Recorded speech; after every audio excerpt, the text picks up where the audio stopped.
Hello বন্ধুরা, নমস্কার। আমি আজকের ভিডিও করছি তাদের জন্য যারা নতুন মা বনেছেন, তাদের ব্রেস্ট ফিডিং করাতে হয় তাদের জন্য। তো আমিও নতুন মাই হয়েছি, আর 4 মাস হবে। আমি যেটা ফেস করছি আমি তাদের জন্য সেটাই বলছি।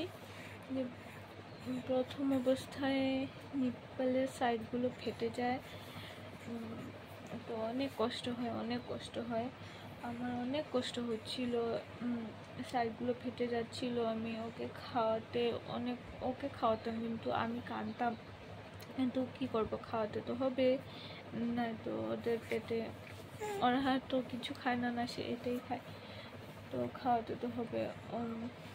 মানে অনেক কষ্ট করে ওকে খাওয়াতাম। কখনো এমন হতো যে একটা তো দিতামই না, একটাই ওকে খাওয়াতাম। অনেক কষ্টকর, মানে অনেক জ্বালা, সে যন্ত্রণা।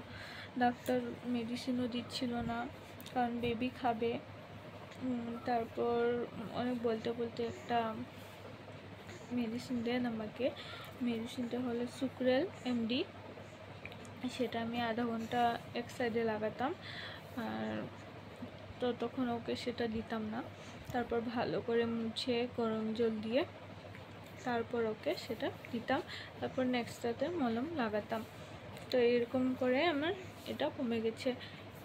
তো সবাইকে বলছি যে এই যন্ত্রণা বেশি হলে 1 মাস চলবে, তারপর সব নর্মাল হয়ে যাবে, তারপর আর কোনো যন্ত্রণা হয় না।